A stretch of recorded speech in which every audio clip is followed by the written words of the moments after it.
세상 일에 실패했어도 너는 절망하지 마라. 우리 찬양 들으시고 우리 강시합니다. 세상 일에 실패했어도 너는 절망하지 말라. 내가 너를 도우리라. 다시 일어서게 하리라. 질병으로 고통당해도 두려워 말라. 내가 너를 도우리라. 다시 일어서게 하리라. 나를 버린 자들도 내가 사랑하거든. 알면 너희를 그냥 둘까 보냐. 너와 함께하는 너의 하나님 됨이니 그로 너는 손으로 붙들리라. 내가 너를 굳세게 하리라.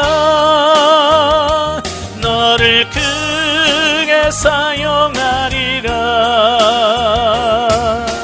너로 하여금 나를 증거하도록 내가 너를 도우리라. 아멘. 기도하겠습니다. 은혜로우신 아버지 감사합니다. 오늘도 우리를 사랑하셔서 귀한 훈련의 장소로 인도하시고 열왕기하의 말씀을 같이 상고하게 하셔서 감사합니다. 오늘도 말씀을 나눌 때 그 말씀들이 살아있는 말씀이요 생명의 말씀이 될 수 있도록 성령님 도와주옵소서. 시종을 주님께 맡겨오며 예수님의 이름으로 감사하며 기도합나이다. 아멘. 예, 이 시간에는 우리 교재 241쪽 보도록 하죠. 교재 241쪽을 보시면 제 11장이 나옵니다. 열왕기하 11장이 나오게 되어지는데요. 11장은 아달라의 학장과 요아스의 유다왕 즉위에 대한 말씀을 합니다. 241페이지. 이 아달랴가 누구냐면 여호사밧 왕이 북이스라엘 왕인 아합과 동맹을 맺어요. 동맹을 맺으면서 서로 친하게 지내자라는 의미에서 북이스라엘 아합왕의 딸, 아합왕의 딸을 데려와요. 그래서 자기 며느리를 삼는데 그 사람의 이름이 누구냐? 아달랴예요. 그래서 앞으로 이 아달랴가 남유다에 영향을 미치는 게 굉장히 크거든요. 그래서 1절에서 3절에 보면 아달랴의 남유다 통치와 요아스의 구출에 대한 말씀인데요. 보면은 그 앞장에서 그 예후가 반란을 일으키죠.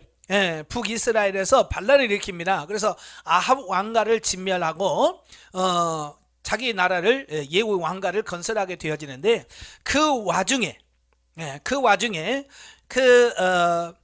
북이스라엘로 갔던 남유다 6대 왕인 아하시야가 살해를 당합니다. 살해를 당해요. 그래서 이 아하시야의 어머니였던 아달랴가 왕위 찬탈을 위해서 자기 손자들마저도 몰살시킵니다. 참 대단한 할머니죠. 자기 남편도 죽고 자기 아들이 왕이 됐는데 아들이 죽어버렸어요. 그러면 여러분 같으면 어떡하겠어요? 당연히 손자 중에서 똘똘한 손자 속에서 네가 왕되라 그래야 나라가 살지 그럴 텐데 이게 아니라 그 손자들 다 죽여버려. 다 죽이고 지가 왕돼버립니다. 이것은 다윗의 피를 이어받은 유다 왕족이 질멸되는 결과를 가져오게 돼요. 그런데 그런 비극 속에서 아하시야의 아들 요아스가 여호람의 딸이자 요람이라고 되는데 여호람입니다. 여호람의 딸이자 제사장 여호야다의 아내였던 여호세바에 의해서 구출되어져서 여호와의 전에서 6년 동안 숨어 지내게 됩니다. 그러니까 그 아달랴가 자기 손자들 다 죽이는데 태어난 지 6개월밖에 안 된 이 아이를 여호세바가 숨깁니다. 이건 하나님의 역사죠. 하나님의 섭리죠. 왜냐하면 하나님이 다윗과 언약을 맺으면서 뭐라고 했냐면 다윗의 등불을 끄지 않겠다 그랬거든요. 그래서 다윗의 등불은 뭐냐면 계속해서 다윗의 그 왕위가 유다에서 끊어지지 않고 계속 이어질 것을 말씀하고 있는데, 만약에 여기서 다 죽으면 그 등불이 끊어지잖아요. 그래서 안 돼. 그래서 하나님께서 그 태어난 지 6개월밖에 안 된 그 어린 아기를 숨기게 하고, 그래서 6년 동안 기르게 하셔서 계속해서 그 왕위가 유지될 수 있도록 하신 거죠. 아달랴가 이와 같은 참극을 자행한 이유가 뭘까?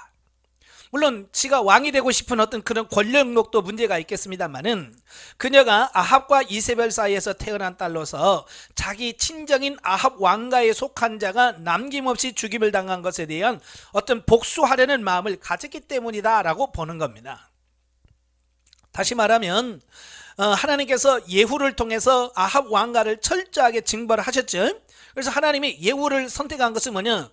특별한 사명을 주었어요. 너는 아합 왕가를 진멸시켜라. 바로 그 사명을 가지고 예후를 선택했거든요. 그걸 누가 하셨다고요? 하나님이 하신 거예요. 그러니까 아달랴의 입장에서는 하나님이 우리 친정 식구를 완전히 진멸시켰구나. 그럼 하나님한테 뭐 해야 돼? 복수해야 되는 거예요. 그래서 하나님에 대한 반감, 어떤 복수심에 의해서 그 일을 하지 않았을까라고 이렇게 봅니다. 따라서 그녀는 하나님께 대적하기 위해서 자신의 손자들을 모조리 살해하는 죄악을 스스로 범했다라고 하는 것을 보게 됩니다. 예. 그래서 이제 4절부터 21절까지면 요아스가 이제 왕위에 오른 내용입니다. 여호세바에 의해서 구사일생으로 생명을 건진 요아스가 그 아달랴의 눈을 피해서 6년 동안이나 여호와의 성전에서 숨어서 키웁니다. 그가 7살이 되었을 때 제사장이었던 여호야다의 도움으로 아달랴로부터 왕위를 되찾게 됩니다.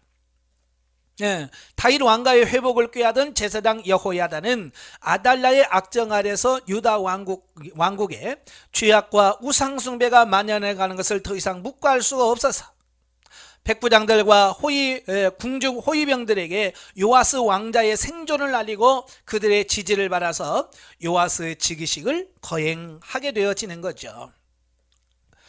자, 보세요. 하나님을 섬겨야 될 이스라엘 백성이 이 아달랴가 왕이 되니까 어때요? 하나님께서 예배드리지 못하게 하고 막 핍박을 하잖아요. 그러니까 이 여호야다가 얼마나 가슴이 아팠을까요? 하나님을 섬겨야 되는데 하나님 못 섬기게 하니까. 그래서 그 하나님께 기도하면서 6년 동안 참아 기다리면서, 이 아이가 빨리 커야 되잖아요. 커야 되니까 그걸 인내하면서 끝까지 기도하면서 기다리는 어떤 그런 부분. 자, 그런 것을 통해서 실제가 이루어지죠. 그래서 철저한 계획 속에서 요아스가 왕위에 오릅니다. 그러니까 성전에서 막 고함 지르는 소리가 나고 이런 소리가 나니까 아달랴가 와서 보지요. 와서 보니까 아니 다 죽인 줄 알았는데 한 꼬마가 왕으로 딱 앉아있고, 그것도 규례대로 딱 돼 있는 걸 보고 반역이다 그러잖아요. 그러니까 성전에서는 죽이지 마라. 그래서 길을 터줍니다. 그래서 아달랴가 막 반역이다 그러면서 성전을 나가니까 궁중으로 가는 도중에서 쳐서 죽임을 당하게 되는 어떤 이런 모습을 보게 되죠. 자, 그래서 이제 다윗 왕가의 회복에 주도적 역할을 한 제사장 여호야다는 그 유다 왕국에 만연해 있는 바알 우상을 척결하기 위한 종교 계획을 착수하게 됩니다. 이 아달랴도 자기 친정 엄마인 이세벨을 닮아가지고 남유다에 시집 올 때 사명을 가지고 왔어요. 그 사명이 뭐냐? 남유다를 우상화시키는 거예요. 바알화시키는 거예요. 그래서 바알을 가지고 오게 되고, 그 바알 우상을 유다 곳곳 방방곡곡에다 막 세우면서 바알을 섬기도록 장려를 하고 하나님께 제사 드리지 못하게 막고 일을 했었거든요. 그러니까 여호야다가 그 아달랴를 죽이고 바로 종교 개혁을 합니다. 그 종교 개혁이 뭐냐? 남유다 땅에 있는 바알 우상 단지를 다 처리하는 거예요. 그래서 그 종교 계획을 착수하지요. 자, 본문에 나타난 제사장 여호야다의 의로운 행위는 요아스에 대한 개인적 동정심이나 다윗 왕가에 대한 충성심 때문에 혁명을 일으킨 것이 아니라 언약 백성의 정통성을 회복하고 여호와 신앙의 순수성을 유지하기 위한 것이라는 사실에서 알 수 있다. 이스라엘은요 계속해서 혁명이 일어나요. 북이스라엘은요 계속해서 혁명이 일어납니다. 왜 혁명이 일어납니까? 자기가 왕 되기 위해서. 그죠? 왕을 죽이고 자기가 왕이 되는 거야. 그러니까 왕이 될 목적으로 혁명을 일으킵니다. 근데 남쪽 유다 남쪽에는 이런 혁명이 일어납니까? 안 일어납니까? 일어나요. 신하들에서 왕이 죽임을 당하는 게 2번 나와요. 예. 신하들에 의해서 왕이 죽임을 당하여 바로 이 요아스, 오늘 본문에 나오는 이 요아스도 자기 부하들에 의해서 죽임을 당해요. 또 나중에 므낫세의 아들 아몬이 왕이 돼서 너무 악정을 하니까 신하들이 그냥 아몬을 죽이고 그의 아들 요시야를 왕으로 세우거든요. 이 2번이나 왕을 죽이고 그런데 남쪽 유다는요 지가 왕 되려고 한 게 아니에요. 워낙 하나님의 뜻을 이루려고 하는데 이 왕이 반대하고 하나님의 뜻대로 살지 못하도록 박으니까 방해가 되는 거니까 제거해 버리는 거예요. 자, 그런데 이 여호야다는 어떤 그런 목적이 아니라 뭐예요? 자기가 혁명을 일으켰으면 뭡니까? 하나님을 바르게 섬겨야 되는데 하나님을 바르게 섬길 수 없기 때문에 그래서 신앙을 회복하기 위한 반역이다라고 볼 수 있어요. 그래서 얼마든지 자기가 왕이 될 수도 있잖아요. 그죠? 근데 자기는 왕이 되지 않고 7살 난 다윗의 그 후손을 왕으로 세워서 그 남쪽 유다를 잘 다스리도록 하고 계속해서 그가 살아있을 동안에 그 요아스 왕을 계속해서 말씀으로 인도해서 정치를 잘 할 수 있도록 이끌었다라고 하는 것을 보게 되어집니다. 어찌 보면 이 제사장 여호야다는 굉장히 칭찬들을 만한 존경할 만한 그런 인물이다라고 볼 수 있겠죠. 12장은 그 7살의 왕이 된 요아스의 그 성전 수리 사업과 그의 타락과 그의 징계에 대한 말씀을 합니다. 1절부터 3절에 보면 남유다 왕 요아스의 통치가 되는데요. 본문은 요아스의 성전 수리를 소개하기 전에 40년간의 통치 전반에 대한 평가를 먼저 서술하고 있는데 제사장 여호야다의 도움을 받아 요아스가 하나님 보시기에 정직히 행하기는 했어도 산당을 제거하지 않았기 때문에 우상 숭배를 완전히 뿌리 뽑지는 못했다라고 하는 평가를 하게 되어집니다. 그러니까 요아스가 왕이 돼서 40년 동안 왕노를 하는데 그가 제일 왕노를 하면서 그가 꼽을 수 있는 어떤 치적 중에 하나가 뭐냐면 성전을 수리했다라고 하는 거예요. 바로 그 아달랴에 의해서 성전이 많이 허물어졌어요. 그런 부분들을 이 요아스 왕이 그 부분을 퇴락한 부분을 다 수리한 부분이 어찌 보면 요아스 왕이 왕의 자리에 있으면서 최고로 남길 수 있는 치적 중에 하나였다라고 볼 수 있고요. 그가 여호야다가 살아 있을 동안에는 정말 하나님 앞에 정직하게 행해요. 근데 문제는 뭐냐? 산당을 제거하지 못했다는 거예요. 제가 늘 말씀드렸죠. 남쪽 유다 왕이 정말 하나님 앞에 신실하냐 그렇지 못하냐라고 하는 것은 뭘 보면 하냐면 산당을 제거했느냐 그렇지 못했느냐에 따라서 정말 산당을 제거한 왕은 진짜 하나님 앞에서 내세울 만한 왕이고, 그렇지 않으면 잘 안 될 만큼 이 산당은 그 개혁, 종교 개혁의 척도가 될 만큼 중요한 부분이에요. 왜냐하면 이 산당에서 모든 불의와 우상숭배와 죄악들이 만연되어 있기 때문에 그렇습니다. 근데 성경에서 보면 이 산당에서 산당이 왜 왕들이 그 산당을 제거하지 못했나라고 하는 어떤 이제 그런 부분이 나오잖아요. 그래서 성경에는 안 나와. 근데 그 역사 신학자들을 보면 연구해 보니까 왜 왕들이 왜 산당이 잘못됐다는 걸 알면서도 왜 제거하지 못했을까? 역사적으로 연구해 보니까 그래요. 이 산당에서 왕궁에다가 그 내는 돈, 세금이 굉장했대요. 그러니까 산당은 곧 왕의 주머니에 돈이 들어오는 어떤 그런 부분인 거예요. 여러분도 내 주머니에 돈이 들어오는데 그걸 막겠어요? 이거 쉽지 않아요.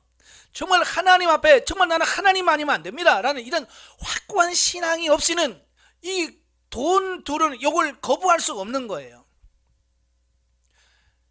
그래서 조금 전에 말씀드렸지만 이 산당을 제거하는 왕은 진짜 하나님 앞에 바르게 선 사람이에요. 돈보다도 하나님이 더 중요하신 분이에요. 근데 하나님도 좋지만 돈도 좋아요 라고 하는 사람은 종교개혁 하면서도 산당은 놔두는 거예요. 왜? 거기서 수입이 들어오니까. 예. 그래서 왜 그들이 돈을 많이 줬을까요? 예, 거기서 부정부패가 많이 일어나니까 그러죠. 예? 여러분 지금도 그러잖아요. 정상적으로 일해가지고 돈 번다는 생각 해요, 안 해요? 그런 생각을 안 해요. 다 뭔가 있어야 돼. 공무원이 뭐 그냥 착실하게 공무원 일만 한다고 해서 돈 법니까? 뭔가 뒷주머니를 차야 돈을 버는 거거든요. 마찬가지예요. 그때나 지금이나 항상 부정부패가 있어야 거기 돈이 생기는 거예요. 그러니까 산당도 왜 돈이 생기겠어요?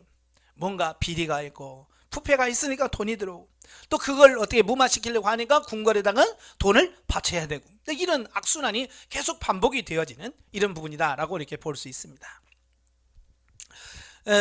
그런데 그 요아스 통치 행적에 관한 역대기 기술을 보면 요아스가 산당을 제거하지 않는 것은 물론이고 자신도 우상숭배에 가담하게 됩니다.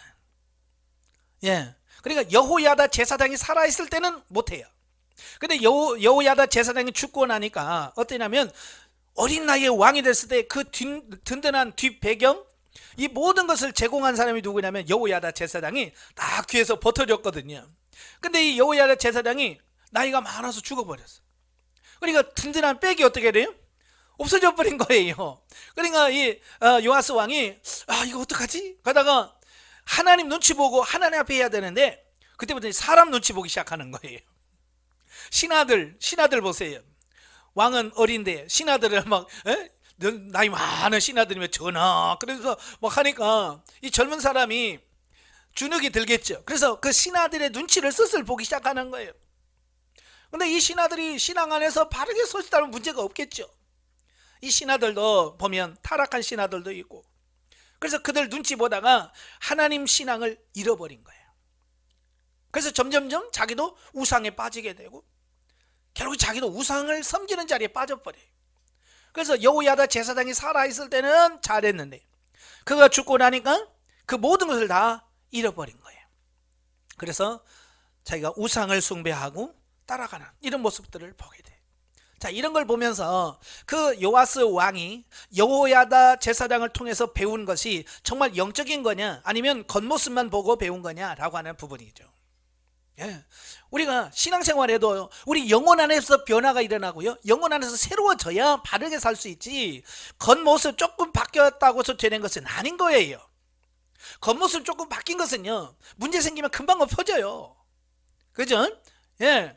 그래서 교회도 보면 그렇잖아요. 열심히 교회 나오다가 정말 이 안에 영혼 안에서 믿음이 없는 사람은요 조금만 어떤 환경 오면 그냥 쿡 떨어지는 거예요. 예. 그래서 여러분도 마찬가지예요. 겉모습으로 신앙생활에, 외형적인 신앙생활이 되지 않도록 하셔야 돼요. 그러니까 우리 믿는 부모들은 자녀들을 양육하면서 정말 그 자녀들의 영이 바르게 세워졌나 이걸 봐야 되는데, 그걸 볼 수 있는 부모가 있어요, 없어요?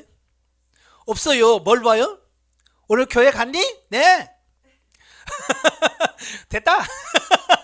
그가 교회 가서 얼마나 하나님께 기도하고 영적으로 새로워지, 이걸 안 봐요. 오늘 교회 갔다 왔어? 네. 증거가 뭐야? 주보. 예, 주보가 여기 있어요. 나 갔다 왔어요. 그러니까 어때요? 시금 밖에서 놀고 교회 가서 주보 한 장 딸랑 들고 가는 거예요. 밖에서 놀다가. 그래서 교회 갔다 오냐? 예, 주보 있잖아요. 바로 그런 믿음과 신앙을 갖고 있는 사람이 그 부모가 돌아가신다거나 죽거나 없어지면 어떻게 될까요? 그 믿음 지킬까요? 아이고 이제 아이고 우리 엄마 없어도 나 이제 편하게 살겠다 이렇게 되어지는 거지. 예? 바르게 믿음을 안 지키는 거예요. 그러니까 교회 나가는 걸로 만족하지 말라고 말이에요. 내 자녀들이 교회 가는 걸로 만족하지 말고 그 영혼 안에서부터 하나님을 만나고 영혼부터 새로워지는 것부터 해야, 영혼이 새로워지면 그 부모가 죽든지 없든지 상관없이 하나님을 섬기게 돼 있어요. 바로 여호야다가 바로 그 요아스 왕의 그 영혼을 문제를 터치하고 영혼을 성장성수시켰다면 그가 죽었어도 잘할 텐데, 겉모습으로만 잘 따라하거든요. 그러니까 여호야다는 아마 안심하고 죽었을 거예요. 그지? 내가 죽어도 이 나라는 이제 맡기겠다. 근데 이 안이 안 되니까, 영이 안 되니까 금방 돌이켜서 우상을 숭배해버리는 거예요. 그래서 우리도 마찬가지예요. 여기 보면 히브리서 12장 2절에 믿음의 주여 온전케 하시는 그 예수님을 바라보자. 신앙생활이라고 하는 것은 뭐야? 사람 보면 안 돼요. 예수님 바라보도록 만들어줘야 돼. 그게 진짜 신앙이라고 하는 거예요. 자, 4절부터 16절까지면 요아스의 성전 유술입니다. 40년간에 걸친 요아스의 통치 행적 가운데서 가장 주목할 만한 사건은 바로 우상 숭배자인 아달랴에 의해서 회파된 성전을 복구하는 일이었다, 그 말이에요. 243페이지입니다. 예, 그래서 성전을 수리하기 위해서 먼저 요아스는 제사장들의 주관하에 모든 일을 맡겼으나 23년이 지나도록 진척이 되지 않았다, 그 말이에요. 예, 그러니까 요아스 왕이 돼서 보니까 성전이 많이 막 허물어져 있고 막 벽돌이 깨져 있고 그러는 거예요. 그러니까 제사장들을 모아놓고 성전을 좀 고쳐라. 그래야 어떻게 하나님께 제대로 예배를 드릴 수 있지. 어떻게 성전이 무너져서 할 수 있느냐. 제사장들에게 맡겼어요. 근데 23년이나 되어도 이 제사장들이 그 성전을 수리할 생각을 하지 않는 거예요. 왜냐하면 오랫동안 이 제사장들 마음이 열정이 식어져 버린 거예요. 여러분도 그러죠? 신앙생활도 그 열정이 식어지면 하라고 해도 안 합니다. 그죠? 열심히, 예를 들어서 열심히 새벽기도 하죠. 열심히 새벽기도 하다가 한 새벽기도 한 1, 2년 쉬어보세요. 새벽기도 하라면 쉬워요, 어려워요? 아이고, 안 하다가 하면 얼마나 어려워요. 그러니까 8년 동안 아달랴로부터 막 그냥 짓밟히다 보니까 하나님에 대한 열정이 식어버린 거예요. 그래서 아달랴가 죽어 없어졌어도 이제 좀 하나님을 섬겨라고 해도 이미 다 열정이 식어버린 거예요. 그러니까 이게 환경이 됐는데도 안 해. 코로나도 그럴 거예요. 이게 다 해결되고 걱정 없이 예배 드려라 그래도 안 나올 거예요. 그래도 집에서 영상으로 하는 게 편해요. 실시간으로 할래요. 그럴 사람이 엄청 나올 거예요. 왜? 이미 주저앉았어요. 이제 열정은 없어졌어요. 똑같아요. 여러분 그러지 않기를 바래요. 예. 그래서 요아스는 이 제사장한테 맡겨갖고는 안 돼. 그래서 백성들에게 따로 헌금을 하게 만듭니다. 그래서 성전 문 앞에다가 궤짝을 하나 넣고 성전 수리를 위해서 이 헌금을 해라. 그러니까 백성들이 막 참여를 합니다. 그래서 백성들이 성전 수리 헌금을 하면 그걸 가지고 담당자를 세우고 전담자를 세워서 그로 하여금 성전을 수리하는 일을 온전히 맡기는 이런 부분들을 보게 됩니다. 자, 여기서 그러면 왜 제사장들이 그 왕이 하라고 해도 왜 안 했을까? 뭐 돈이 없어서가 아니라니, 헌금관이 다 주면서도 안 내. 왜 그랬을까요? 자, 보세요. 아달랴 때 이 제사장들이 제대로 요즘으로 하면 사례비를 받았겠어요? 사례비 제대로 못 받았겠죠? 예? 아달랴가 막 왕으로 있으면서 그냥 핍박하면서 바알 우상 막 단지하면서 11조 못 드리게 하고, 뭐 11조 안 드리면 뭐 제사장들은 못 먹고 살아요. 그러니까 8년 동안 굉장히 고생했던 것 같아요. 그래서 요아스 왕이 돼서 이제 11조도 좀 받고 그러니까 옛날에 못 살았던 거 그런 것도 장만을 해야 될 거 아니에요. 그죠? 요즘으로 말하면 TV도 하나 사고 냉장고도 사고. 그러니까 돈이 들어오면 그거 가지고 이걸 해야 되는데 옛날에 못했던 거 하나씩 하나 보니까 성전 수리할 어떤 그런 돈이 없었던 것 같아요. 하나님의 일이 먼저인데 아마 예전에 못 살았던 어떤 그런 부분을 챙기다 보니까 아마 성전 수리를 하는데 등한했던 것 같아요. 예. 한편 이와 같은 요아스의 성전 수리는 아사 왕이 여호와의 단을 중수한 이래 처음 있는 일로서 아달랴의 통치 기간 동안에 만연해 있던 우상 숭배의 풍조로부터 유다 백성들의 관심을 여호와 종교로 돌리고 성전 중심의 신앙생활을 할 수 있도록 만드는 데 크게 기여했던 것으로 평가됐네. 특히 제사장들의 주관하에 진행된 1차 시도가 무의에 그치고 모든 백성들의 자발적인 동참을 유도함으로써 진행되는 2차 시도에서 성전 수리가 소기의 목적을 달성했다는 점은 커다란 의미를 지니고 있습니다. 그러니까 교회라고 하는 것은 뭐냐면 성도들이 움직여져야 교회가 움직입니다. 그러니까 목회자가 아무리 앞에서 뭘 움직이고 막 합시다 그래도 성도들이 따라주지 않으면 일이 안 돼요. 그런데 목회자가 가만히 있어도 성도들이 으쌰으쌰하고 합시다 그러면 언젠가는 됩니다. 이게 그래요. 물론 목회자하고 성도들이 마음이 하나가 탁 돼가고 하면 훨씬 좋지요. 그런데 성도들이 움직이면 됩니다. 제가 상담을 하는데 집사님이 그래요. 목사님, 우리 교회는요 기도를 안 해요. 우리 목사님도 기도도 안 하고요.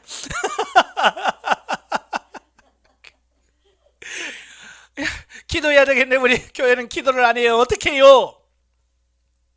제가 그랬어요. 어떡하냐? 목사님 기도 안 한다고 집사님도 기도 안 하면 안 되지 않냐? 기도해야지. 그러면 집사님이 먼저 가서 그 교회 기도의 불씨가 되세요. 아무도 교회에 기도하지 않는 교회에 가서 내가 기도의 불씨가 되어서 기도하다 보면 한 사람 붙고 또 두 사람 붙고 또 하다 보면 세 사람이 붙고 그래요. 그렇게 됩니다. 그래서 누군가가 앞장서서 그 멍에를 메고 가는 사람이 있어야 돼요. 아무도 그런 사람이 없으면 그 교회는 소망이 없어요. 하나님이 그렇게 하시기, 여러분이 바로 여러분의 교회가 교회 기도의 불꽃이 되길 바라고요. 모든 섬김의 불씨가 되길 바래요. 예? 저도 이걸 경험했잖아요.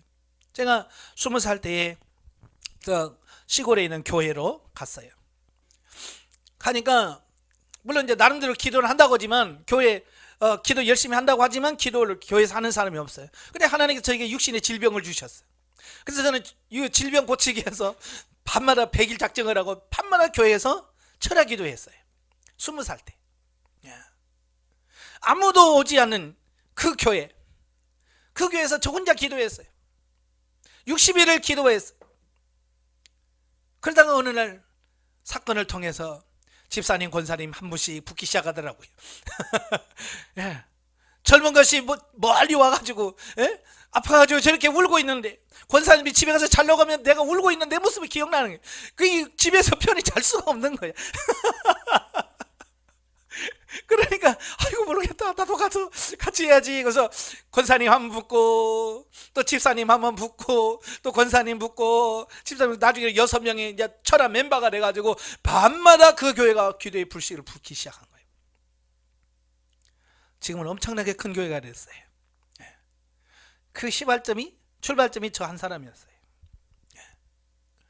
그러니까 여러분도 교회에서 왜 분위기를 안 만들어줘요 라고 하지 마세요. 여러분이 가서 만들어야 돼요. 근데 대부분의 성도들은 그냥 우리 교회 맨날 그 핑계만 대요. 우리 교회는요 기도할 형편이 안 됩니다. 우리 목사님은 그게 안 됩니다. 계속 안 된다고만 하니까 못할 수밖에 없죠. 아무도 찾지 않은 그곳에 가서 진짜 예배드리고 기도할 수 있는 삶이 되셔야 돼요. 17절부터 21절까지 보면 아람왕 하사엘의 침공과 요아스의 죽음. 보면은 요아스의 통치 후반기에 발생한 사건으로서요, 개혁자 여호야다 제사장이 죽은 뒤에 요아스는 여호와의 전을 버리고 아세라 목상과 우상을 섬겼기 때문에 하나님의 진노가 임했다라고 하는 거예요. 특별히 그 선지자들의 경고를 듣지 않은 요아스에게 하나님께서는 여호야다의 아들로서 당시의 제사장이었던 스가랴를 통해서 다시 한번 책망과 경고를 전합니다. 그런데 오히려 요아스는 그 스가랴를 성전 뜰에서 돌로 쳐서 죽여버립니다. 여러분, 스가랴가 누구예요? 자기를 6개월 된 자기를 죽음의 자리에서 건져서 6년 동안 성전에서 숨겨서 그 아이를 이거 쉬워요? 내 자식도 키우기 어려운데 남의 자식, 그것도 왕의 눈치 보면서 성전 안에서 그 아이를 6년 동안 숨겨서 길렀다는 건 대단한 거예요. 그리고 자기를 왕까지 세워줬어요. 그 은혜를 잊어버리고 자기 잘못을 책망했다는 이유 하나로 그 은인의 아들을 돌로 쳐 죽여, 그것도 성전 뜰에서.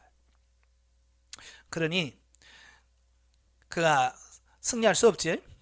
하나님의 복을 받을 수가 없어요. 그래서 하나님께서는 그 요아스의 악행에 대한 징계로 아람왕 하사엘을 내려보냅니다. 하사엘을 위해서 예루살렘을 침공하게 합니다.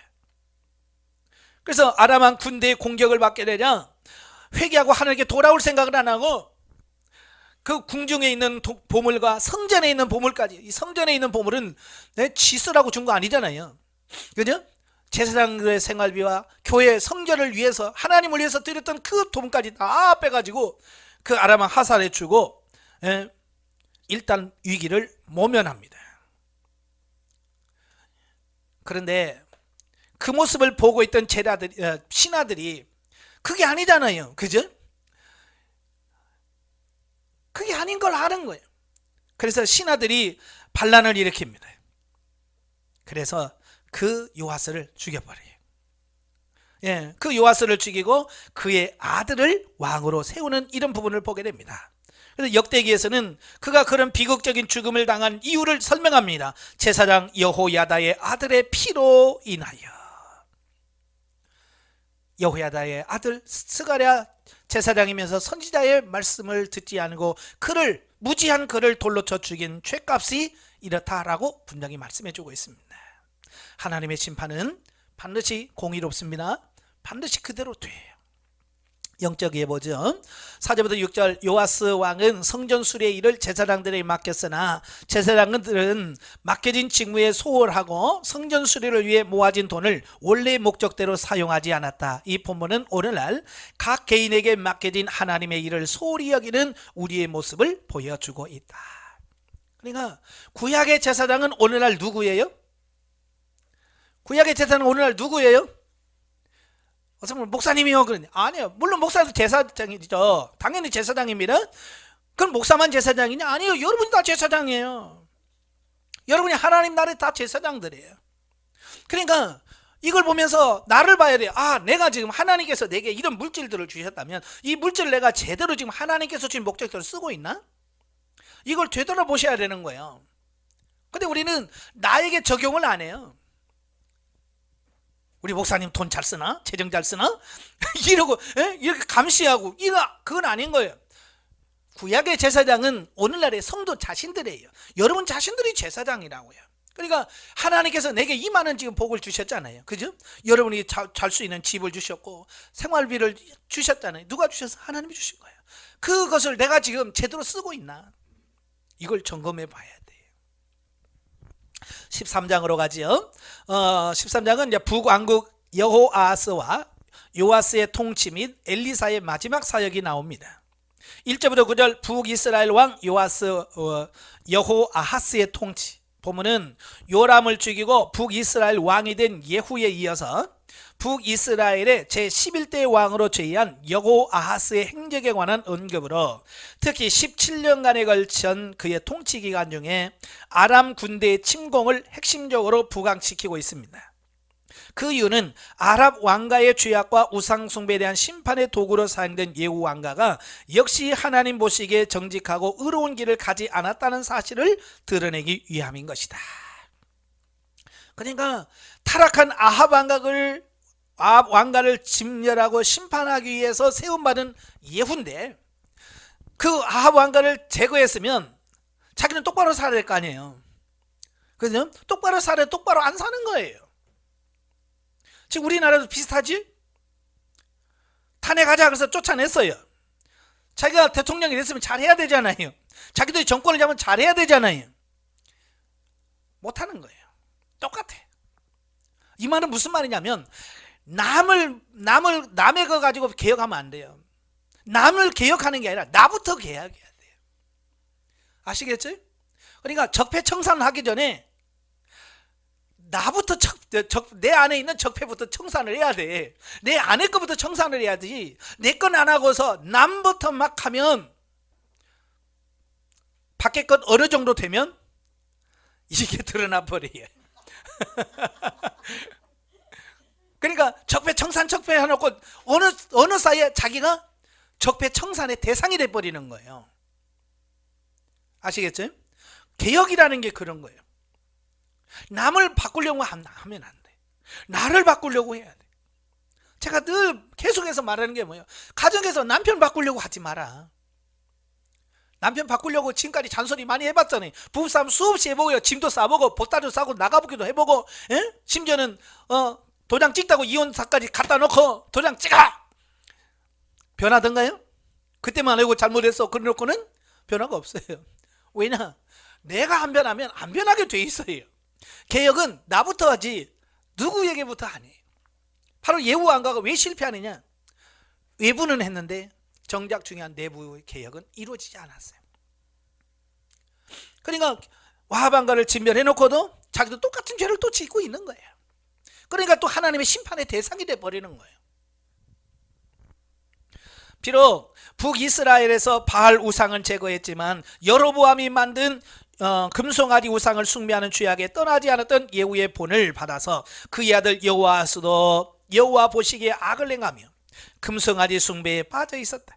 따라서 하나님은 아람왕 하사엘과 베나닷을 하여금 북이스라엘을 침공하도록 만든 거예요. 결국 아람의 압제를 견디다 못한 여호아스는 하나님께 간구할 수밖에 없었고 결국 하나님의 도우심으로 고통에서 벗어날 수 있었지만 어려움에서 벗어나자마자 다시 죄악과 우상숭배에 빠진 여호아스로 인하여 북이스라엘 왕국은 그 세력이 급격히 쇠퇴해지고 말았다. 그러니까 하나님께서는 이 여호아스에게 한 번의 기회를 주었어요. 너무 힘들고 어렵다고 하니까 하나님께서 도우셔서 승리하게 하셨어요. 벗어나게 하셨어요. 그러면 그 하나님을 제대로 섬겨야 될 거 아니에요.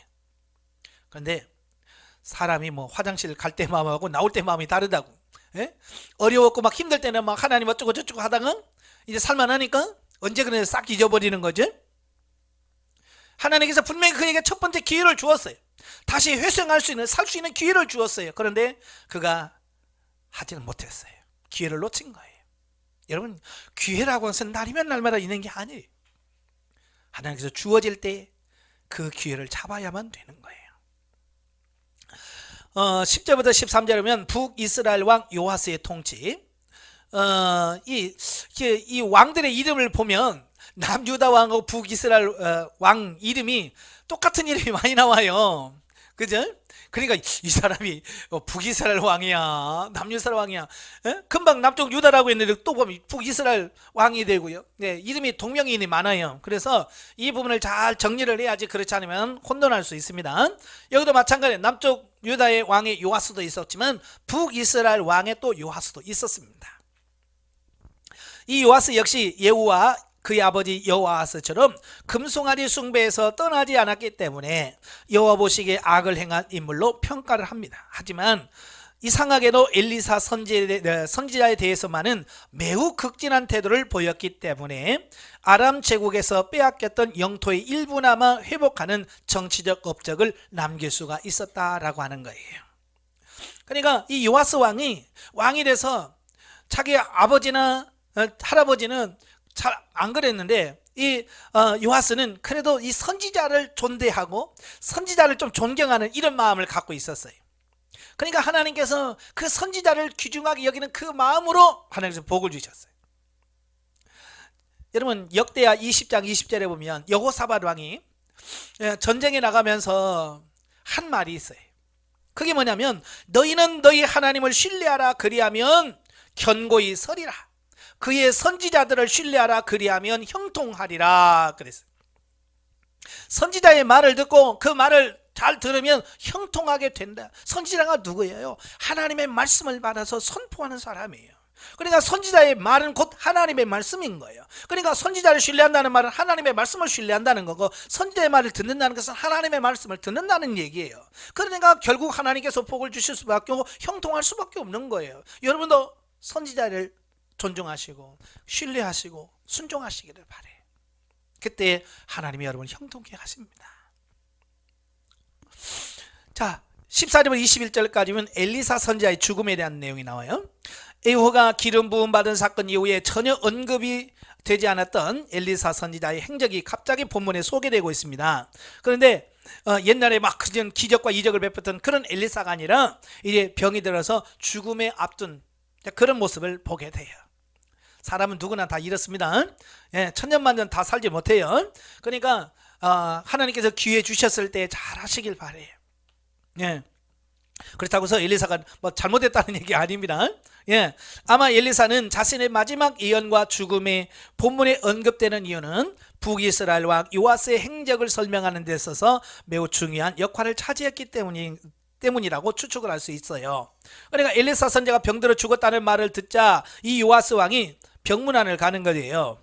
병문안을 가니까 동쪽 창문을 향해서 열고 활을 쏘라고 합니다. 예. 동쪽을 향해서 창문을 열고 활을 쏘라고 그래요. 쏘고 화살을 가지고 땅을 치라고 합니다.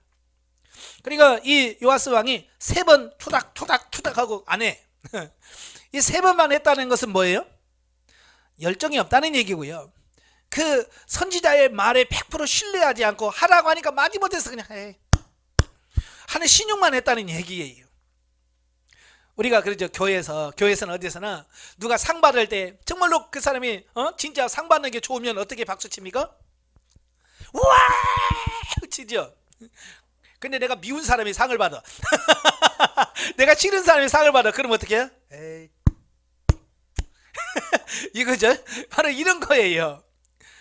그러니까 선지자의 말을 듣긴 하지만 왕의 체면에, 그죠? 왕 체면에 선지자가 죽기 전에 이 화살 가지고 땅을 치세요. 그러니까 안 할 수도 없고 왕의 체면에 에이 이러면서 3번 딱 치고 마는 거예요. 그러니까 엘리사가 아니 5번 6번 쳤더라면 아람 나라의 군대는 이렇게 5번 6번 완전히 진멸했을 텐데 왜 왕이 3번만 칩니까?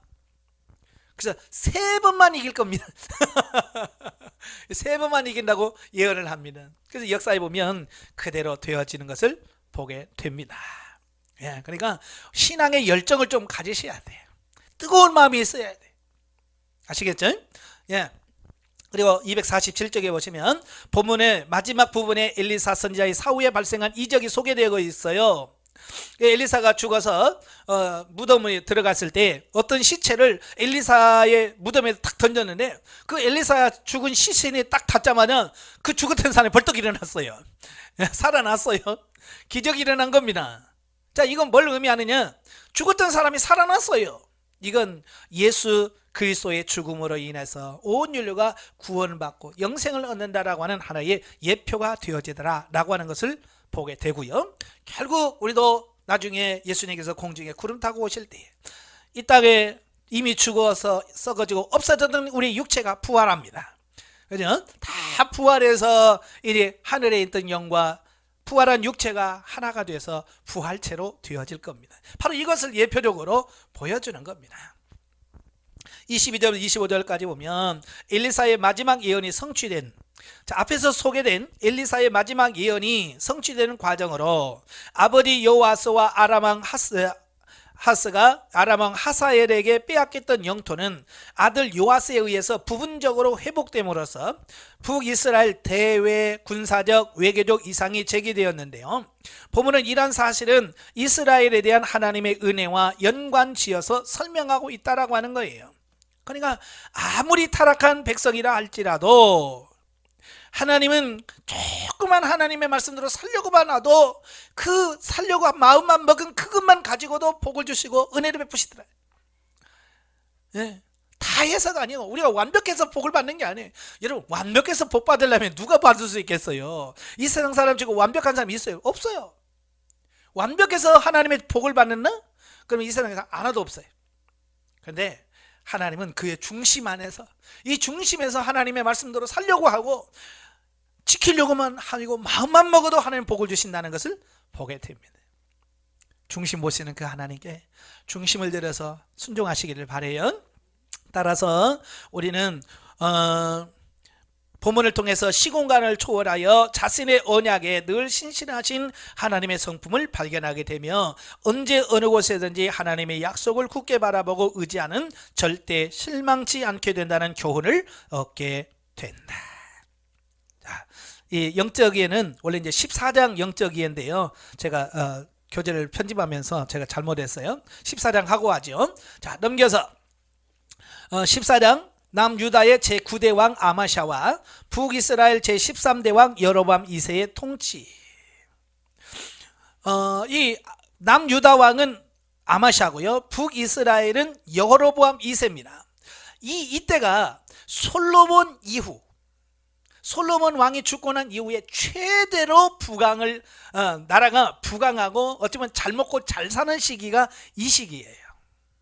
예. 자, 그런데 문제는 뭐냐? 경제적으로 부를 부르려면 반드시 뭐가 들어와요? 죄가 들어와요. 자, 그러니까 우리나라도 경기가 좋으면 좋겠죠. 돈이 많이 벌면 좋겠죠. 나라가 부강해지면 좋겠죠. 근데 항상 돈이 많으면 꼭 죄가 그만큼 같이 가요. 참 이래서 문제가 돼요. 그래서 남유다나 북이스라엘이나 결국 부를 막 축적했지만 결국 그것이 도리어 죄가 되어서 타락해버리는 그런 결과를 가져오게 돼요. 먼저 남유다의 왕 아마시아의 통치를 보면 이 아마시아는 요아스의 아들로 약 29년 동안 남유다를 통치합니다. 그 평가는 여호와 보시기에 정직히 행하였으나 그 조상 다윗과는 같지 않다라고 평가를 하고 있습니다. 자, 이런 평가들을 보면서 여러분 무슨 생각이 들어요? 나도 평가받겠네? 네, 맞아요. 여러분도 다 하나님 앞에 가면 다 백보리와 심판대 앞에서 여러분의 삶을 다 평가할 겁니다. 그래서 평가의 기준, 기준이 누구냐면 다윗이에요. 다윗처럼 행했느냐? 다윗처럼 못했느냐? 그래서 다윗처럼 정직히 행하며 정말 진실하고 이런 칭찬을 들어야지. 넌 다윗에 비교하면 넌 안 돼. 그게 안 되잖아요. 그죠? 그래서 항상 왕들의 심판의 기준은 다윗 왕의 기준이 됐어요. 그래서 우리는 다윗보다도 더 잘 섬기셔야 됩니다. 네. 물론 이와 같은 평가를 받게 된 이유는 자기 아버지 요아스가 통치 후반기에 범한 우상 숭배를 답습했기 때문이다라고 보면 됩니다. 참 이런 걸 보면 부모의 역할이 얼마나 중요한지를 우리가 또다시 한번 말해주는 거예요. 부전자전이란 말이고요. 또 모전여전이라는 말씀이 있어요. 예. 아들은 그 아버지를 똑같이 닮고 딸은 그 엄마를 그대로 닮는다라고 하는 말이 있어요.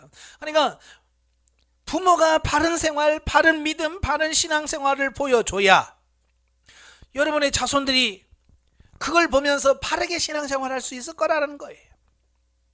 이제 말로만 하지 말고 정말 삶으로 보여줄 수 있는 삶이 되셔야 돼요. 그게 중요한 거예요. 그래서 여러분이 왜 영성이 필요하냐? 여러분이 변화된 삶을 통해서 자손들에게 말이 아닌 삶을 통해서 보여주셔야 돼요. 예. 그러니까 예를 들어서 이런 거예요. 자식들 모아놓고 야 항상 기쁘게 살아라. 그래 자기는 맨날 짜증내. 그럼 자식들은 뭐라고 하겠어요? 자기는 맨날 성질내고 짜증내면서 자식들에게는 항상 기뻐해야 돼. 범사에 감사해야 돼. 맨날 그러면 자식들이 뭐라고 하겠어요? 자기나 잘하지. 속으로 그럴 거예요. 겉으로는 말 못하고 속으로 하기 자기도 그러면서 그 기뻐하라는 게 이 마음에 부딪히지 않는 거예요. 그런데 항상 기쁘게 살아라, 감사하게 살아라 말 안 해도 항상 그 앞에서 아들 자녀들 앞에서 항상 기뻐하고 아버지 감사해 하면서 사는 모습만 보여주면 내가 100번 자식들에게 감사해라 기뻐해라 라고 말하는 것보다 내가 기쁘게 감사로 사는 그게 100마디 말보다도 효과가 있더라고 말이에요. 본을 보여줘야 돼. 왕들도 보면 그래요. 다 자기 아버지 닮아가. 우리도 하나님 앞에서 바르게 세워줄 수 있는 여러분 되시길 바라요. 자, 한편 아마샤는 왕권이 확립되자 맨 먼저 부친 요아스를 살해한 신하들을 처단한 후에 여호람 왕 때의 유다의 지배로부터 벗어난 에돔 족속을 정벌합니다. 그리고 나서 바로 북이스라엘 요아스 왕과 전쟁을 하게 됩니다. 이 열왕기 하에서는 그 본문에 나와 있지 않지만 역대하 13장에서는 어떻게 해서 전쟁을 이루게 되는지 그 부분을 잘 설명해 주고 있어요. 그게 뭐냐면 이 아마샤가 에돔 왕을 치려고 계획을 세워요. 그래서 에돔 왕을 치려고 하니까 아무래도 자기는 조금 약할 것 같아. 그래서 돈을 주고 북이스라엘에서 군인들을 용병이라고 그러죠. 돈을 주고 군대를 사옵니다. 그래서 같이 에돔 치자. 그래서 으쌰 좋다. 그래서 군인들이 다 왔어요. 그래서 싸우려고 하는데 하나님의 선지자가 안 된다. 어떻게 하나님의 일에 저 북이스라엘과 같이 할 수 있느냐? 안 된다. 돌려보내고 너희만 가라. 하나님이 너희를 통해서 승리하게 할 거다. 그런 거예요. 그래서 이 아마샤 왕이 북이스라엘 왕 그 군인들에게 이제 가라. 우리끼리 하겠다. 이제 그러니까 이 북이스라엘 왕 이 군인들이 성질난 거예요. 오라를 때는 언제고 우리가 뭐 핫바지냐? 막 그러면서 성질난 거예요. 그러니까 가면서 이스라엘 그 남유다의 성을 치고 빼앗고 막 다 약탈을 해가고 뭐 그리고 가버린 거예요. 그래서 이제 에돔과의 전쟁에서 승리하고 돌아온 이 아마샤가 성질 나죠. 그래서 또 왜 그랬어? 그래서 싸우자. 그래서 결국은 남과 북이 전쟁을 하게 되는 그런 배경이 되어집니다. 예. 근데 문제는 뭐냐면 이 전쟁에서 아마샤가 이겨야 되는데 졌어요. 왜냐하면 이 아마샤의 교만 때문이라고 할 수 있어요. 그러니까 에돔에서 한번 이겨보니까 자신감이 생기는 거예요. 그러니까 저것들도, 그러니까 전쟁은 하나님께서 허락하셔야 되잖아요. 하나님이 너 가서 쳐라. 그래야 하나님의 명령에 의해서 쳐야 되는데 하나님의 명령에 의해서가 아니고 자기 교만함 때문에 전쟁을 하기 시작하는 거예요. 그러니까 북이스라엘 왕이 하지 말자. 왜 우리끼리 싸우냐? 하지 마. 라고 해도 이 아마샤가 교만해져 가지고는 아니다. 싸우자. 그래서 결국 싸우죠. 그래서 아마샤는 북이스라엘 왕 요아스에 의해서 포로가 되고 맙니다. 또 남유다 왕궁이나 예루살렘 성전과 왕궁과 성전이 약탈당하는 최악의 상황까지도 빠지게 되는 어떤 이런 부분들을 보게 됩니다. 이걸 통해서 우리에게 보여주는 게 뭐냐? 교만이 얼마나 무서운 건가를 보여주고 있는 거예요. 그래서 잠언에서 교만은 패망의 선봉이요 그랬어요. 그래서 우리는 어찌하든지 교만하지 않도록 하셔야 돼요. 12절부터 22절 보면 본문에는 북이스라엘의 포로가 되었던 아마샤는 북이스라엘 왕 요아스가 죽은 후에 예루살렘으로 돌아와서 15년 동안 더 통치를 하지만 마침내 자기 아버지 요아스처럼 반역을 당해서 비참한 죽음을 당한 후 그의 아들 아샤라가 그 뒤를 이어서 유다를 통치하게 되어지는 것을 보게 되어집니다. 한편 역대기는 그 아마샤가 반역을 당해 피살당한 계기에 대해서 그가 여호와를 버린 일과 연관짓고 있습니다. 그러니까 처음에는 잘해요. 처음에는 하나님 잘 섬겨요. 왕에 대해서 처음에는 잘해. 여러분 다 그러죠? 처음에는 잘하죠? 문제는 뭐야? 끝까지 못 간다는 거예요. 이게 참 보면 그래. 영성훈련 처음은 잘해. 근데 중간에 가면 흐지부지네. 나중에는 어디로 사라져. 그래서 끝을 못 맺어. 이 왕들이 전부 다 보면 그래. 처음에는 잘 세요. 잘 섬겨요. 하나님도 잘 하고요. 그런데 꼭 중간에 가서 교만해서 이탈을 하게 되고 하나님을 버려. 그러면 결국 또 하나님의 징계와 심판을 받게 되는 이런 악순환이 계속 반복되어지는 이 부분을 보게 됩니다. 마치 자기 아버지 요아스가 하나님의 은혜와 제사장 여호야다의 도움을 망각하고 우상숭배에 빠지고 이를 책망하는 스가랴를 죽임으로써 그 자신이 신하들의 배신을 당해 피살된 것과 같이 너무나 비슷하다고 말해요. 아니 자기 아버지가 그랬으면 나는 안 그래야지 라고 해야 될 거 아니에요. 그죠? 여러분도 그래요. 교회에서는 어디서 어떤 잘못되어진 부분을 보면 정죄하기보다는 여러분이 그 죄에 빠지지 않도록 여러분 자신을 지켜야 돼요. 거울로 주셨거든요. 그건 거울로 주신 거예요. 그래서 성경의 모든 부분들이 다 거울로 주신 거거든요. 그러니까 그 말씀을 보면서 이래서 이 사람은 실패했구나. 나도 그러면 안 되는구나. 우리 아버지가 왜 그렇게 신하들의 죽임당했지? 아이고 하나님 버렸더니 이렇게 됐구나. 그럼 나는 하나님 버리지 말아야지. 이래야 되잖아요. 그죠? 근데 이 아마샤는 그러지 못했단 말이에요. 그래서 결국 자기 아버지처럼 비참하게 죽임을 당하는 이런 부분을 보게 되어집니다. 자, 23절 29절까지 보면 북이스라엘 왕 여로보암 2세의 통치, 보면은 북이스라엘의 13대째 왕인 여로보암 2세의 행적으로 그는 북이스라엘 왕국의 역사에 있어서 가장 오랜 기간인 41년 동안 통치하고, 또한 다윗 시대와 비교될 만큼 강력한 통치력을 행사했고요. 영토 역시 북이스라엘 역사상 가장 넓게 확장하지만 그에 대한 행적이 겨우 7절에 그치고 하나님 보시기에 악을 행한 인물로 평가하고 있다. 그러니까요, 이 여로보암 2세는요 북이스라엘 왕 중에서 최고의 강력한 부를 누리고 했던 왕이 누구냐면 장수왕이기도 하지만 정말 세상적으로는요 끝내주는 왕이에요. 근데 성경에는 단 7절로 간단하게 끝내버리는 거예요. 자, 이걸 보면 이런 사실은 성경이 단순한 이스라엘의 역사나 유대 민족의 족보를 기록한 것이 아니라 천지 창조에서부터 최후 심판의 날까지 언약 백성의 구속사를 기록한 것이라는 점을 읽게 해주고 있으며, 성경 내의 기록자들은 세상의 역사가들과 같은 관점에서 기술하지 않고 구속사적 관점에서 매사를 기술하고 있기 때문이다. 따라서 성경의 독자들 또한 본문을 이해하고 해석하고 이해함에 있어서 바로 이 점에 염두를 두어야 한다. 이 말이 무슨 말이냐면요, 세상에서 아무리 성공했다 할지라도 하나님과의 관계가 바로 서 있지 않으면 하나님 앞에서는요 한 줄도 없어요.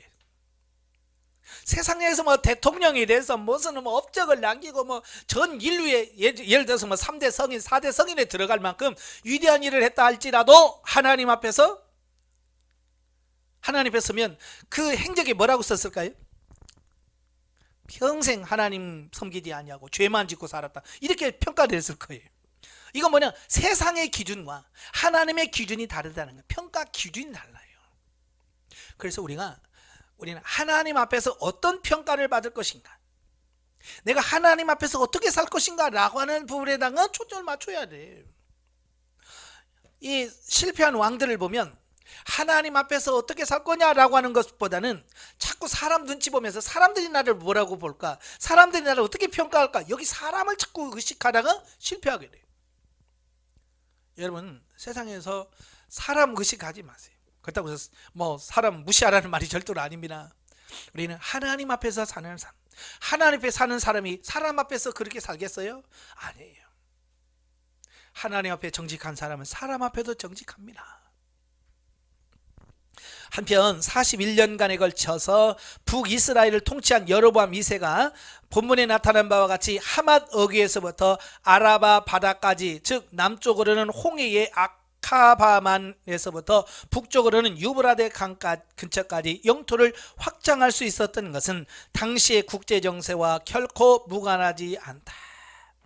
다시 말해서 오랫동안 북이스라엘을 억누르고 있었던 아람 제국이 아수르에 의해서 침공을 당하여 수도 다메섹까지 점령당하는 틈을 이용해서 여로보암 2세는 다윗과 솔로몬 시대 영토를 대부분 회복할 수 있었던 것이다. 그러니까 이 여로보암 2세 왕이 정말 하나님을 잘 섬겨서 뭐 이런 게 아니라는 얘기예요.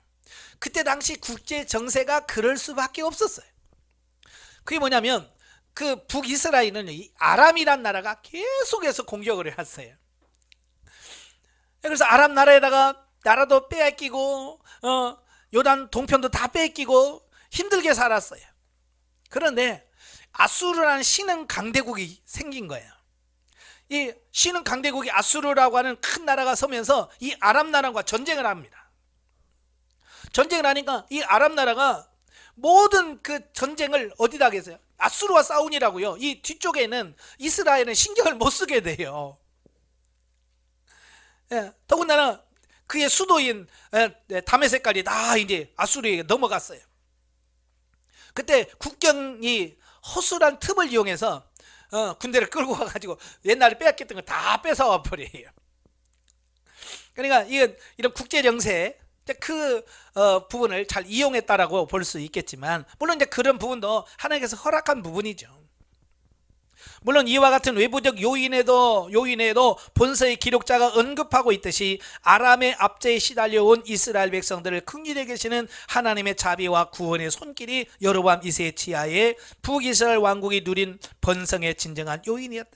그러니까 오랜 동안 북이스라엘이 하도 아람에 의해서, 특히 아람 왕 베나단과 하사엘에 의해서 엄청나게 고난을 받았어요. 네? 그러니까 너무 하나님 말씀을 너무 안 들어도 고난을 너무 많이 받으니까 하나님이 좀 얘들도 좀 안식을 줘야 되겠다. 예, 그래서 하나님께서 그들이 잘했다라기보다는 하나님께서 그들을 불쌍히 여겨서 조금 잘 살게 하고 부를 허락해 준 거예요. 이게 하나님의 은혜인 거죠. 그러면 이 모든 것이 하나님의 은혜입니다 라고 하고 하나님의 바로 살았더라면 그게 더 유지되었을 텐데, 그러질 못하니까 그 부를 이루었지만 금방 그걸 다 허물어 버리는 거예요. 그러니까 하나님의 바로 서지 못하면 줘도 못해. 그죠? 하나님 막 복을 줘도 내가 하나님 바로 서 있지 못하니까 주신 복도 제대로 활용을 못하고 망하는 거예요. 그러니까 내가 하나님 앞에 바로 서는 게 얼마나 중요한가라는 거예요. 자, 247페이지 앞장, 아까 하다 말했던 그 영적에 보죠. 247페이지 영적에 23절부터 29절에 보면 여로보암 2세의 치적에 관한 내용이 나온다. 그 시대는 북이스라엘 왕국 가운데 가장 번성한 때였다. 여로보암 2세는 선왕의 죄를 그치지 않았음에도 권세를 누렸던 것은 전적인 하나님이 이스라엘을 긍휼히 여기심으로 보호하셨기 때문이다. 여러분도 마찬가지예요. 하도 고생하면, 죄짓고 고생하면 하나님이 어쩌다 한 번씩 하나님께서 이렇게 복을 주실 때가 있어요. 너무 누가 괴로우면, 힘들면 안 되니까. 예, 그럴 때 잘해야 된다 그 말이에요. 오늘날도 마찬가지로 성도가 죄 가운데서 하나님의 징계를 받지 않는 것은 하나님이 오래 참으심으로 그들에게 돌이킬 기회를 주시기 때문이다. 그러나 우매한 자는 은혜를 깨달지 못하고 하나님을 경외치 않으므로 하나님의 진노를 쌓는다. 그러니까 이게 하나님께서 좀 불쌍히 여겨서 그래 좀 해주면 고맙습니다 하고 하나님 말씀들 잘 들어야 될 거 아니에요. 근데 그걸 안 들으면 더 큰 징계를 받는다는 거예요. 내가 봐줬는데 또 이렇게 되어지는 거거든요. 자, 15장으로 가지. 250페이지 15장 남왕국의 두 왕과 북왕국의 5왕의 통치. 1절부터 7절 남유다 왕 아샤라의 통치. 보면은 남유다의 왕들 중에서 가장 오랜 기간 통치한 아샤라 행적으로 일반적으로 우시야라는 이름으로 더 잘 알려져 있다. 예.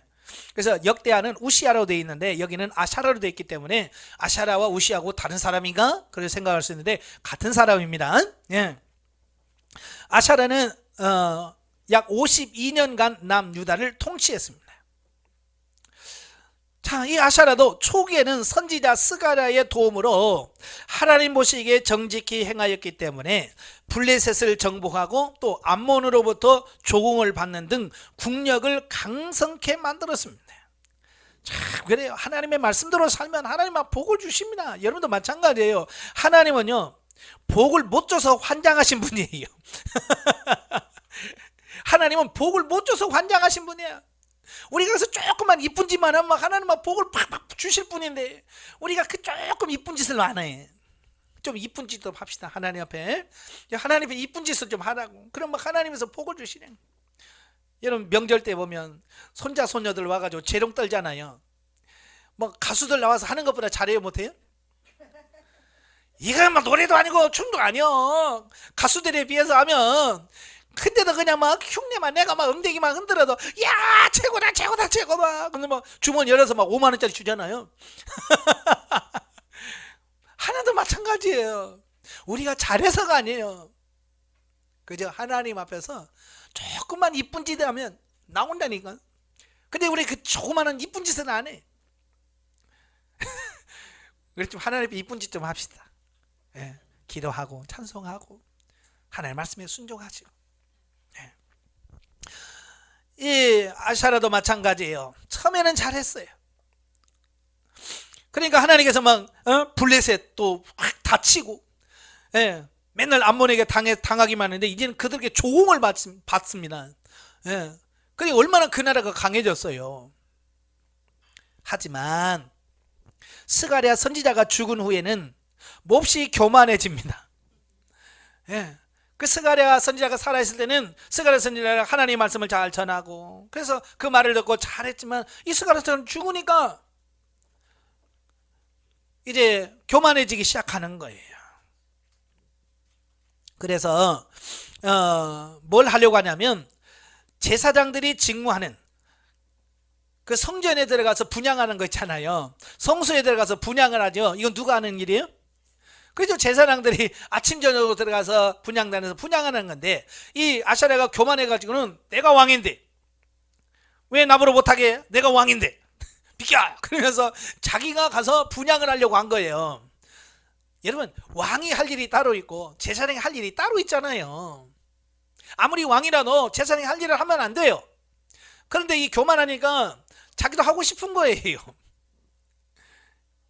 그래서 제사장들이 말리죠. 탁 써서 안 됩니다. 이게 하나님이 우리에게 주어진 사명이고 왕은 왕으로서 할 일이 있고 이건 우리가 할 일입니다 라고 해도 말을 안 들어요. 그러니까 결국 하나님께서 그의 나병을 주십니다. 성전에서 그냥 나병 그냥 그 하고 있는 사이에 나병이 쫙 번지기 시작하는 거야. 그러니까 나병 환자는 바로 쫓겨나거든요. 예? 아무리 왕이라도 어쩔 수 없어요. 그냥 쫓겨나게 되는 거예요. 그래서 그는 죽을 때까지 죽을 때까지 별궁에 거한 채 그의 아들 요담이 섭정을 하게 되는 이런 부분을 보게 됩니다. 따라서 이러한 아샤랴의 행적은 자기 할아버지 요아스가 제사장 여호야다의 생전에 비교적 선정을 베풀다가 여호야다가 죽은 이후에 죄악과 우상숭배에 빠진 모습과 아주 유사하다. 아주 유사해요. 오늘 여러분의 모습이 아주 유사합니다. 매우 유사하죠. 그러니까 여러분도 항상 뭐냐면 그 영적 지도자를 잘 만나는 게 복이에요. 그래서 지도자의 말을 잘 듣고 인도를 잘 받으면 복을 받는 거예요. 예. 근데 그 지도자 잘못 만나면 인생 망하는 거예요. 그래서 여러분도 늘 기도하셔야 돼요. 내 영적 지도자를, 바른 지도자를 만나게 하시고 바른 지도를 받아서 내가 죽을 때까지 이 생명을 다할 때까지 영적으로 바르게 살다가 갈 수 있도록 해주세요. 그래야지 잘못돼 가면 이렇게 끝에 가서 안 좋을 수 있다는 얘기예요. 그러므로 본문에서 우리는 어려울 때 하나님을 찾고 의지하는 것도 중요하지만 평안할 때 하나님께 감사하며 주님의 뜻에 합당한 믿음과 삶을 유지하는 것이 훨씬 더 중요하다는 교훈을 깨닫게 됩니다. 여러분, 어려울 때 되면 다 누구나 다, 심지어 예수 안 믿는 사람들은 정말 죽겠으면 하나님 좀 도와줘요 그래요. 어려우면 다 그래요. 어려우면. 근데 문제는 뭐냐, 평안하고 잘 될 때는 안 그렇다고 말해요. 어려울 때는 하나님 어쩌고 저쩌고 하고요, 좀 살만하면 나요 그러잖아요. 바로 그러면 안 된다는 거예요. 그래서 진짜 믿음 있는 사람은 누구냐, 어려울 때 기도하는 사람이 아니야. 평안할 때 기도하는 사람이 진짜예요. 어떤 분이 와서 저한테 상담받으면서 그래요. 목사님, 나는 이렇게 자꾸 힘든 일만 생긴지 모르겠어요. 그래서 제가 물었지. 그 일 잘하고 평안할 때 기도가 잘 되던가요? 아니요. 그럼 언제 기도해요? 이럴 때 꼭 힘들 때만 기도해요. 그러니까 그지. 그죠? 평안할 때 기도하면 하나님께서 얘는 평안해서 기도 안 하니까 문제 줄 필요가 없잖아요. 근데 이거 뭐 어려우면 기도하고 평안하면 기도 안 해. 하나님은 기도하기를 원하시는데, 근데 기도의 사람을 만들려면 어떻게 해야 돼요? 하나님은 그렇죠, 계속 어려운 일을 줘야죠. 그래야 기도하니까. 그래서 여러분도 빨리 기도의 습관부터 바꾸셔야 돼. 평안할 때 기도할 수 있는 사람으로 바뀌어야 돼. 그러면 하나님께서 쟤는 평안해도 기도하고 어려워도 기도하고 늘 기도하니까 뭐 굳이 어려운 줄 필요 뭐 있어. 좋은 일만 주는 거예요. 왜? 고난 안 줘도 잘하니까. 그런데 좀 평안하면 안 하면 쟤는 안 돼. 이제 고난 줄 때 됐는데. 그래야 제가 정신 차릴 거야. 그러면서 그냥 끝나자마자 조금 누리려면 또 고난 또 줘. 그러니까 계속 고난의 연속 죽을 때까지 거기서 헤어나지 못하고. 어때요? 여러분 그러고 싶어요? 그러지 않길 바래요. 그러니까 항상 평안에도 기도하고 기뻐도 기도하고 항상 기도하면 하나님께서 여러분에게 어려운 일 주지 않아도 늘 하나님과 동행하는 삶을 살 수 있을 거예요. 자, 8절부터 12절까지는 예후 왕가의 몰락입니다. 여로보암 2세의 치하에서 강력한 국력을 떨치던 북이스라엘 왕국은 그가 죽고 난 이후에 급격하게 몰락의 길을 걷게 되는데, 여로보암 2세의 뒤를 이어서 북이스라엘의 14대 왕으로 즉위한 스가랴가 불과 6달 만에 살룸이라고 하는 신하의 반역으로 살해당하고 맙니다. 예, 스가랴의 죽음은 하나님께서 예후에게 하신 말씀의 성취라고 할 수 있습니다. 다시 말하면 아합 왕가에 대한 심판의 도구로 역사의 무대에 등장하게 된 예후 왕가는 5대에 걸쳐서 89년 동안 북이스라엘을 통치하다가 다시 역사의 뒤편에 사라지게 된 셈입니다. 어쩌면 그래도 제일 잘한 거예요. 북이스라엘 왕가 중에서 제일 잘 살고요, 제일 오래 살았던 왕가이긴 하지만, 그래도 그들이 하나님의 말씀대로 살았다고 한다면 더 훨씬 더 좋은 결과를 갖고 아름다운 열매를 가지고 마쳤을 건데, 그러지 못하니까 그런 거예요. 그러니까 이건 뭘 말하냐면, 세상적이고 육신적인 것은요 이렇게 허무하게 끝납니다. 그러나 영적인 것은 영원한 거예요.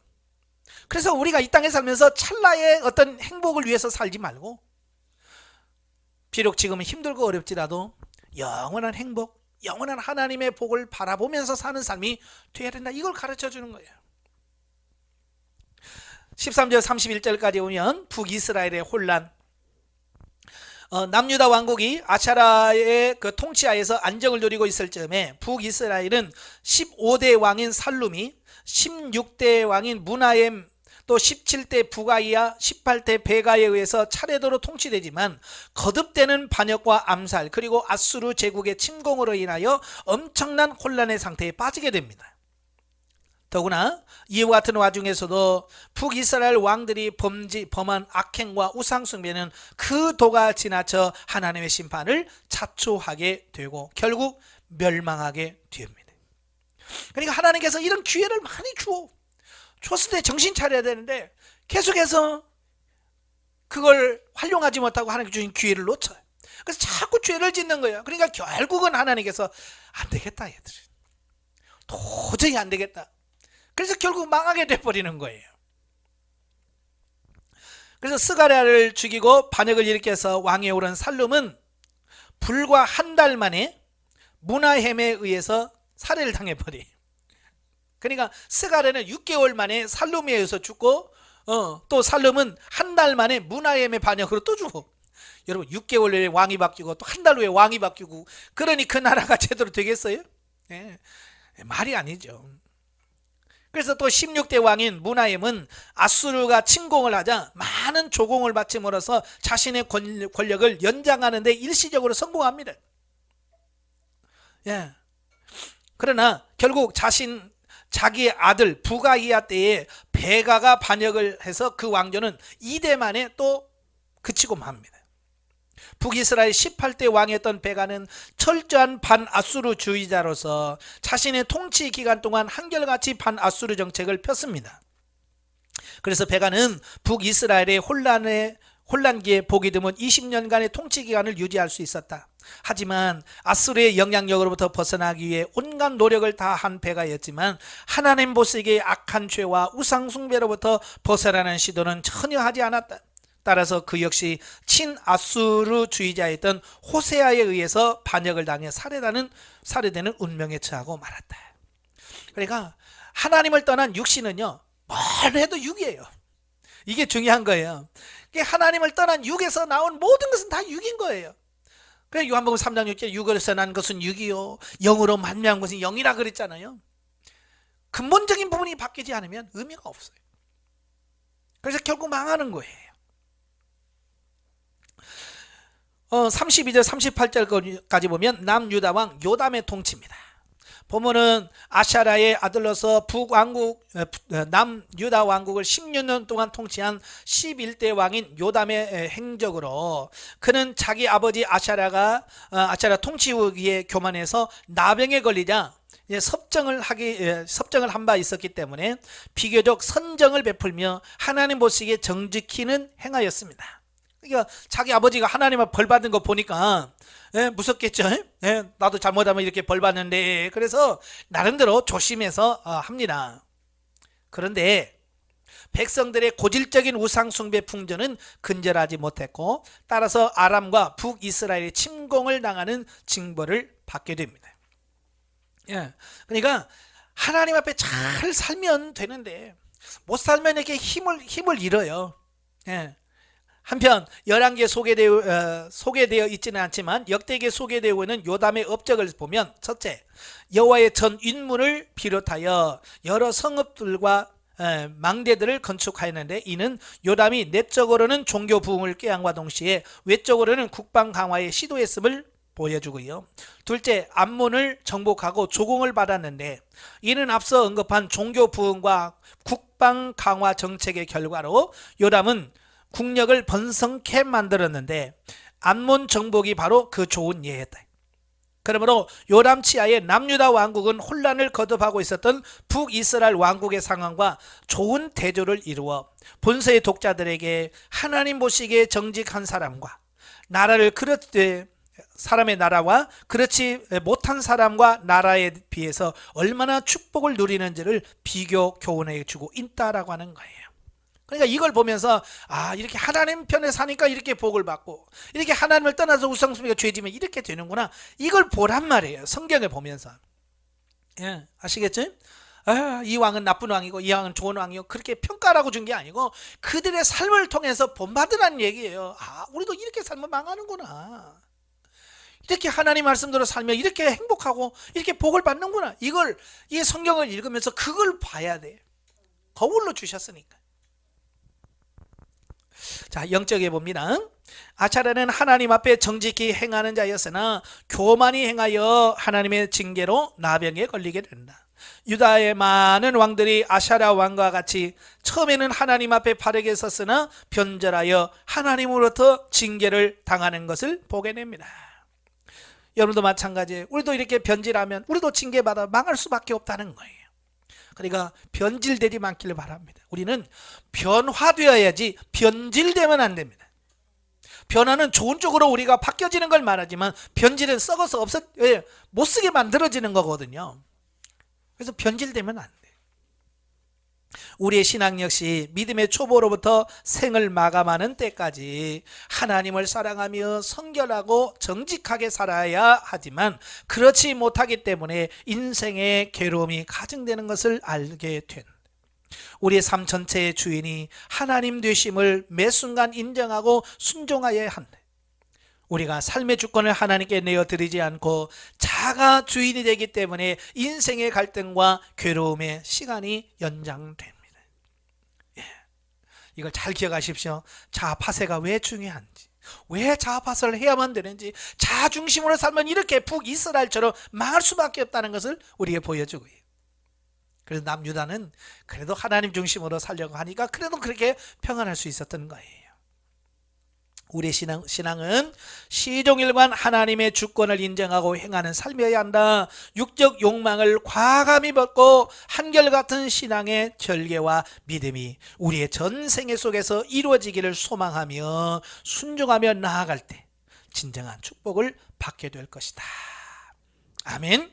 여러분, 하여간 이 세상의 삶을 마무리할 때까지 변질되지 마시고요, 하나님 안에서 늘 평안하게 살기를 주님으로 축원합니다. 기도하겠습니다. 은혜로우신 아버지, 감사합니다. 오늘도 귀한 말씀을 주셔서 감사합니다. 북이스라엘 왕과 남유다 왕들의 기록을 보면서 정말 육신대로 산 삶의 결과와 그래도 하나님 중심으로 산 사람의 결과를 보게 됩니다. 이것을 우리에게 거울로 주셨사오니 이걸 통해서 우리가 깨닫게 하여 주시고, 우리의 삶 속에서 늘 하나님 중심, 영 중심으로 사라지는 우리가 될 수 있도록 성령님 도와 주시옵소서. 예수님의 이름으로 감사하며 기도합나이다. 아멘. 하나님께 드립니다.